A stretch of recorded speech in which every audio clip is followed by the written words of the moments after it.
It's time for another debt update. January was the first month where I was very intensely focused on debt repayment after selling my car, and money-wise, things have gone extremely well. I didn't get as much overtime as I would have liked this month, but ultimately it didn't matter because my cost of living was unusually low, my income was still as high as it has ever been, and that meant that I have enough money to make larger than expected payments on my loan. Of course, just because of timing issues, this first loan payment that I made in January is at my $3,000 target. February will be much higher because that's when I get paid for the rest of January. So let me show you the biggest thing that I've done to reduce my cost of living outside of selling my car this month. And it all has to do with food. Back when I was a piano teacher and my cost of living was super low, I cooked all of my own food from scratch. And that way I knew what was going into my food. It was all healthy, and I was generally very healthy. That's been increasingly difficult as time has gone on, mostly because the cost of living has gone up so much in the Seattle area, and I know it's this way all over the country, and that has really cut into the amount of time I have to eat a healthy diet. And so I ended up buying a lot more prepared food, which is both unhealthy and more expensive. Over the last year and a half since I've been in this apartment, I've been experimenting with different ways of trying to improve my diet through things like using Hungry Root, which is a grocery / kind of meal delivery service, and doing things like meal prep. Most of these things haven't really been particularly successful, but every once in a while I stumble across something which works really well and actually fits into my schedule, saves me time, money, and just improves my overall health. So this week, I want to take you on a cooking adventure. I've actually been really busy doing taxes and budgeting, and I've had a bunch of other things that I've had to get done this weekend. So I haven't had time for an outdoors adventure, but I have the same amount of time as usual for cooking, so I want to show you what I've done and what's been working for me lately. First thing that I want to talk about is my bread maker. So bread makers are actually very inexpensive, especially if you buy them used. So I found this used on Amazon, I think maybe for $20-25, something like that. It wasn't entirely functional. You can see for the most part it looks okay, but there's a couple of little pieces of plastic here missing that support the lid. It's nothing that really affects the functionality. And the other thing that was missing was the paddle here for kneading the bread. The nice thing about bread machines though, especially these inexpensive models, is they almost all use exactly the same parts and they're all interchangeable. So I just went on to Amazon and ordered a new little paddle for my bread machine, installed it, and it works perfectly. If I need to, I can also order a new pan, and these are all standard sizes. They all work together across a variety of manufacturers, so I actually highly recommend a bread machine. I never really thought about using a bread machine before, especially when I had more free time when I was working as a piano teacher. I made all of my own bread, I made my own pizzas, stuff like that, and I had the time to do it. I had the time to do the kneading, and I would be practicing anyways, and so I would practice for a while if I needed to let something rise and then come back and work on it some more. But that's not really the case anymore. I'm only home for maybe most days this week, so I'm starting to see the value of turning over a lot of my life to the machines. I would like to thank the sponsor of today's video, Western Rise. Western Rise makes quality apparel for the modern one-bag traveler so they can carry less and experience more. I have owned their Classic Evolution pants for over a year and absolutely love them. The Classic Evolution pants are men's casual travel pants that dresses up enough to get through any meeting, yet is rugged enough for any outdoor activity. They effortlessly replace jeans, hiking pants, and dress pants, allowing you to carry fewer clothes and travel lightly. The Classic Evolution pants are lightweight, durable, and pack well. It's the perfect travel pants to have in your bag. If you are interested in trying out the Evolution pants or any of their other apparel, go to westernrise.com/ColinAdventures15 and use the discount code ColinAdventures15. You will get 15% off your order. Links are below. My success with the robot vacuum cleaner is really what inspired my kitchen adventures with machines. So contrary to popular belief at the moment anyways, bread actually can be very healthy if you're using whole grains and you're using your own ingredients. You don't have preservatives and tons of chemicals in your bread. So making my own bread is way better than anything you can get at stores locally. Start off my bread making adventure here. We're gonna make a 2-pound loaf. This is a 2-pound bread maker. You can make either 1, 1.5, or 2-pound loaves with this bread machine. Although you can also put it on manual settings and make other things as well. It actually has a bunch of other settings, which I'll talk about in a minute. But we are making sandwich bread. So these are all the ingredients I'm using, plus water. I've been using just this plain old whole wheat I got from the store for about $3. I usually use something like organic whole wheat or a little bit higher quality whole wheat, but since this was kind of still experimental when I started using this bread machine, I just got the cheapest whole wheat possible. It works fine. I'll just upgrade in the future. And the thing to know when you're making whole wheat bread is you either have to mix it with bread flour or you have to use something like gluten, because whole wheat by itself does not have enough gluten to make the bread rise properly. I find that just adding a couple of teaspoons of vital wheat gluten into my mix definitely will fix all problems with bread rising. It improves the texture to an amazing extent, and even though this little bag probably costs, I don't know, maybe $10, something like that, it's a little bit expensive, but you use so little of it per loaf that it's completely worth it. Other ingredients that I'm going to be using is just this yeast, and I like to use olive oil in my bread. You don't have to use oil in your bread, but I do find it improves the texture and improves the crust a lot, so I do use oil in my sandwich breads. Recipe to use with a bread machine, I highly recommend you go online and search for specifically bread machine recipes. If you try to make a standard bread recipe that is made by traditional methods, it doesn't seem to work out quite right, and I don't know for sure why, but the ratios are just a little bit different for the bread machine. I've been experimenting with different loaves over this last month, and here's my recipe that I found seems to work pretty well. I'm going to start off with 1.5 cups of water. So I use actually cold water from the tap. You do want to actually warm up this water before you start the bread machine. So I'll get to that in a second. I'm going to add is some olive oil. So 5 tablespoons seems to be about where things work really well for me anyways. I forgot to mention earlier is you have to really have some sort of sugar in your bread, and it's not really for the person eating the bread. The sugar is for the yeast to eat. In my case, I'm using honey because obviously we do end up eating a little bit of the sugar anyways, and I'd rather it be honey than actual refined sugar. And that's really it for the liquids. So one thing about making bread is you have to use warm water. I don't like using warm water from the tap because the hot water is actually from the tap has gone through the hot water heater, and it tends to have all kinds of interesting things in it that you don't really want. Fortunately, this is a new building, so there's probably no lead in it.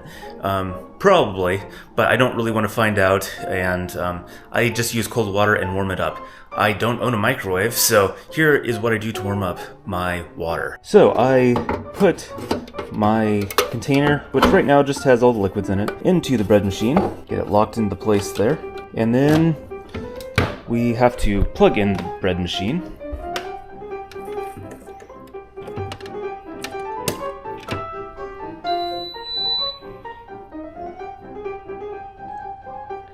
And then on this particular bread machine, it has a defrost setting.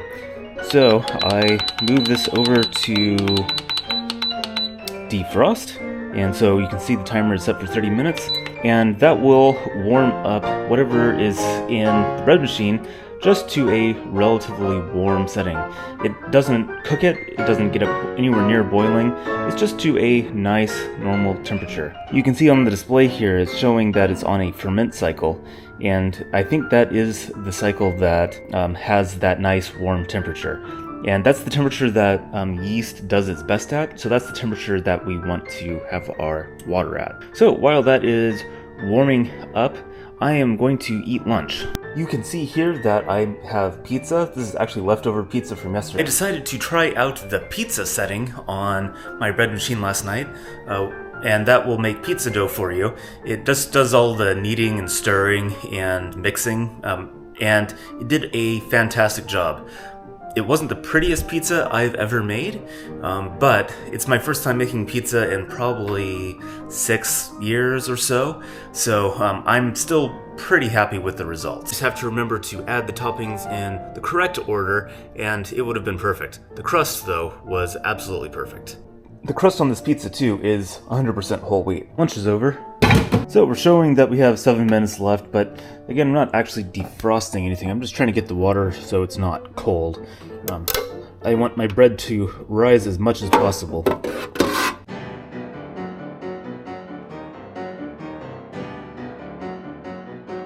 Okay, so now it's time to add the dry ingredients.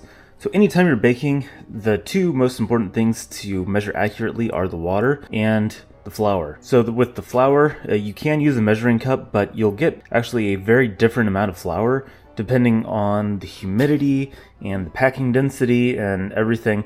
So it's much better just to use a scale to measure out the flour, and you'll get a much more consistent result. So I have this cheap little scale that I bought years ago. I think it was off Amazon, but it's just an old style mechanical scale, and I need about 480 grams of flour, and so let's measure that out.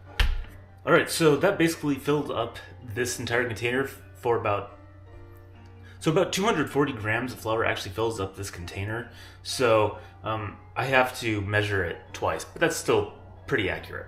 So now it's time to measure out the gluten. So gluten, you add at a rate of about 1 teaspoon per cup. 240 grams is about 2 cups. So I need about 2 teaspoons in the flour. So that flour just goes into the bread pan. For whatever reason, it's really important to put all the liquids into the bread machine first, and then stack all the dry things on top and put the yeast in last so it's not in contact with the water. I don't fully understand why that is, but it just seems to be the case. So that flour just goes into the bread pan. For whatever reason, it's really important to put all the liquids into the bread machine first, and then stack all the dry things on top and put the yeast in last so it's not in contact with the water. I don't fully understand why that is, but it just seems to be the case. Alright, so we're going to do that for the second 240 grams, and then that'll be it for the flour.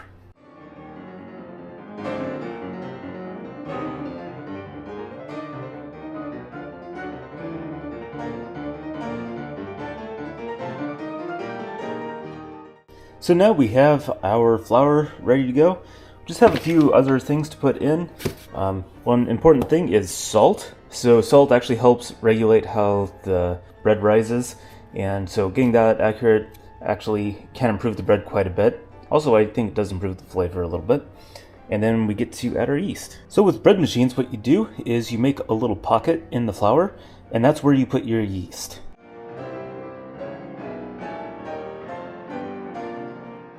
And there we have it. That's really all we need to do. Just put this back into the bread machine here. And on this bread machine, I have a sandwich setting, which is number 9. And so that takes about 5 hours. But in that 5 hours, I don't have to do anything whatsoever. So I just hit start and I walk away.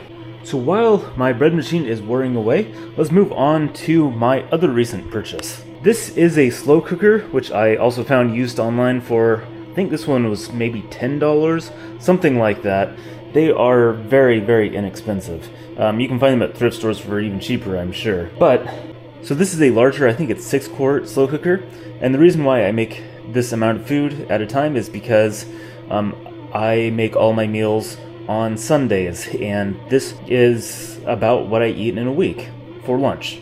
So what I actually make in there is usually beans and rice and vegetables. So today we are doing black beans and pinto beans, about a 50-50 mix.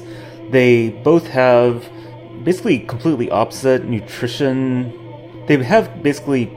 So what I usually make in this slow cooker is rice and beans with lots of vegetables. It's about as inexpensive as it gets, and it's also probably about as healthy as it gets. I generally use a mix of 50-50 black beans and pinto beans. They have basically completely different vitamins and nutrients in them. So it's a good mixture. And for rice, I use something whole grain. My sister sent me this China Black Forbidden Rice, whatever that is, for Christmas, and I have a little bit left, so that's what I'll be using today. Okay, so I added some water, and now I'm going to put this on high and just leave it alone for a couple hours. Rest of the ingredients going, I have to go to the grocery store because I don't really carry a lot of things to my apartment on any given week, and it's the end of the week, or the beginning of the new week, depending on how you look at it. So I'm going to make a run to the grocery store, pick up some vegetables and some other things that I want to add to my meal.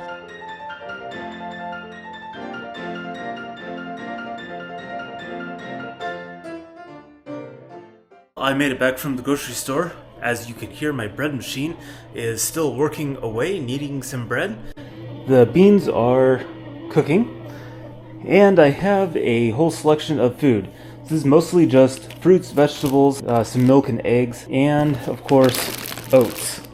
Before I go any further with this meal though, I actually have quite a bit of free time. The bread still has like another 4 hours to go. My beans have probably about the same, and breakfast and setting up for breakfast doesn't take very long. So I'm actually going to get some work done on the computer for a few minutes here, and then I'll get back to preparing food. Well, I just got a few more YouTube videos uploaded, so I think it's time to get back to cooking again. So I have a couple of things that I have to do. The first is breakfast, and the second is getting all the vegetables cut up for lunch. You can see these are most of my containers. I'm missing two because they're in use at the moment. But these are most of my containers for the week. I don't generally store my dinner in containers anymore, at least. I experimented with that for a while, but I actually don't do that now. These 10 containers, though, are my breakfast and my lunch for the entire week. So it's time to make breakfast, and to do that, I need 5 containers, so that's 1 stack.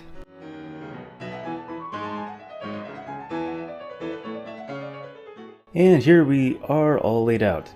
So, the first thing that I'm going to do is put some oatmeal in them. I basically just eat oatmeals and fruit for breakfast with a few other things thrown in. So this is what I actually use for oatmeal. It's not just oats.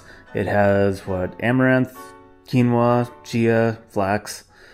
So it's a combination of things, and it tastes pretty good. It doesn't taste just like plain oats.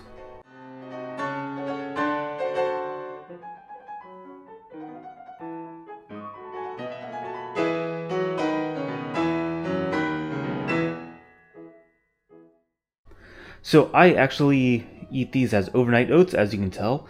I'm not cooking these oats. I just add a cup of milk and put them in the fridge overnight, the night before, and it's ready to go in the morning. I think that's the best way of eating oats.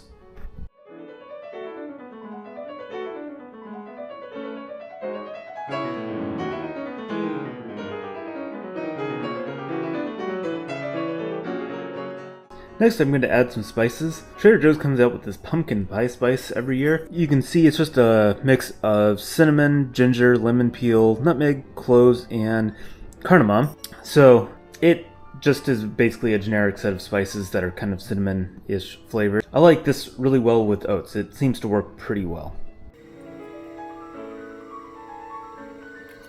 Next, I'm going to add this vanilla flavoring. So I started adding vanilla about a week ago. I just felt like my oats needed a little bit of vanilla, and for some reason it makes the oats taste a lot sweeter, but it doesn't actually add much of any sugar at all. It just adds a lot of flavor, and it doesn't cost a whole lot to do it.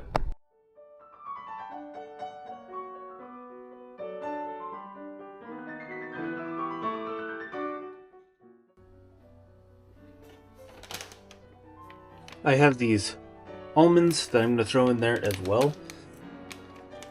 I like to have at least a few nuts in my meals.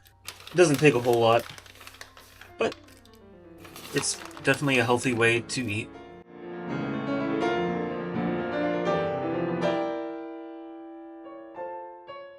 I'm also going to add some coconut chips to it. Again, I'm not going to add a whole lot, just enough for a little bit of that coconut flavor. So I'm going to also add some apple and some pear to my meal. So this is a newer part of the process. And at first, I was taking a lot of time cutting up all these apples and pears, but now I have found a faster way to do it. I still have to cut them into quarters and remove the core, but I discovered that I actually already had a food processor. This came as part of my emulsion blender, and it works okay. An actual food processor could probably make a larger variety of shapes, but this food processor does cut things up a lot faster than I can do it with a knife. I'm sure there are people out there with amazing knife skills that can do it just as fast as the food processor can, but I'm not one of those people.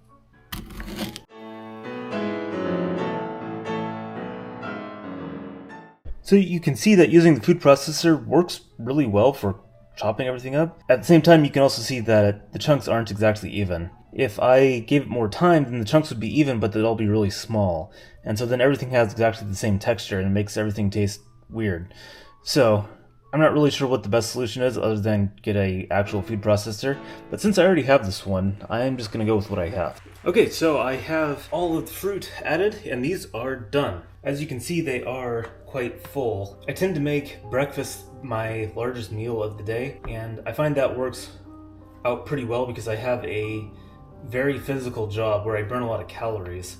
So having a little extra food at the beginning of the day and then less towards the end works well for me.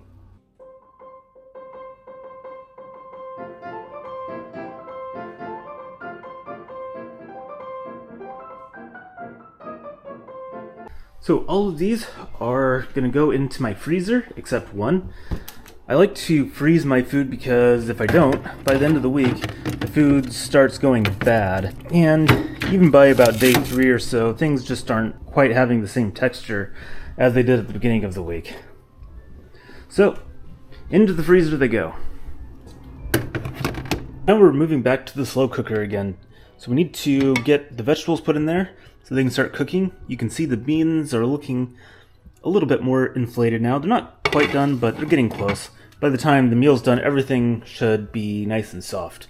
All these vegetables are going to be added along with this soy protein. Kale is probably going to be the only thing that I put in by itself because this is already pre-cut. Everything else is going to have to be chopped up with the food processor.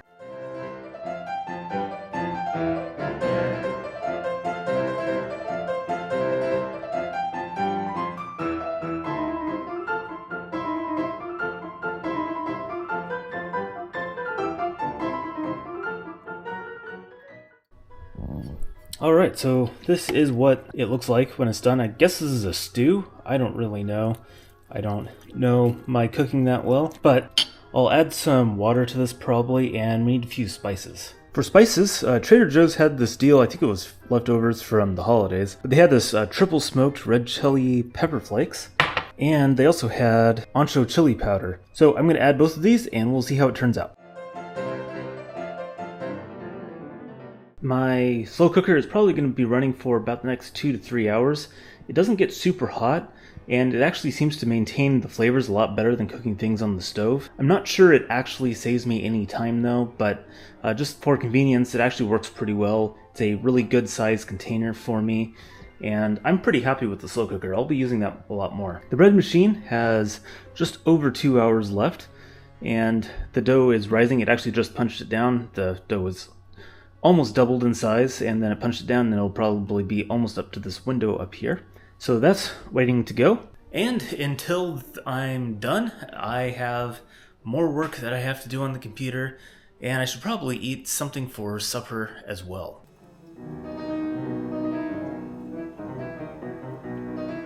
Well, it has been a few hours, and so let's go and see how the food's doing. It looks like the bread is done. It has a keep warm setting, so it keeps the bread warm until I have time to actually do something with it. And over here, the slow cooker is bubbling away nicely.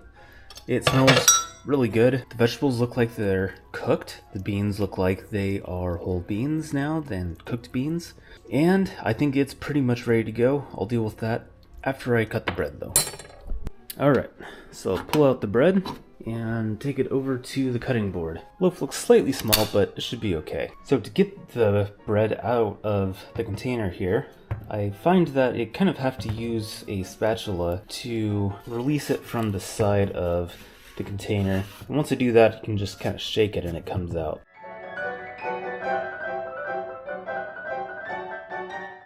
So one of the downsides to the bread maker is unless you are doing everything manually, you end up with a hole in the bottom of the bread maker where the paddle goes. That's okay though. If I wanted to do everything manually, I would just literally do everything manually and not use the bread maker, so that's a small sacrifice to make. So let's cut open the bread and slice it up for the week.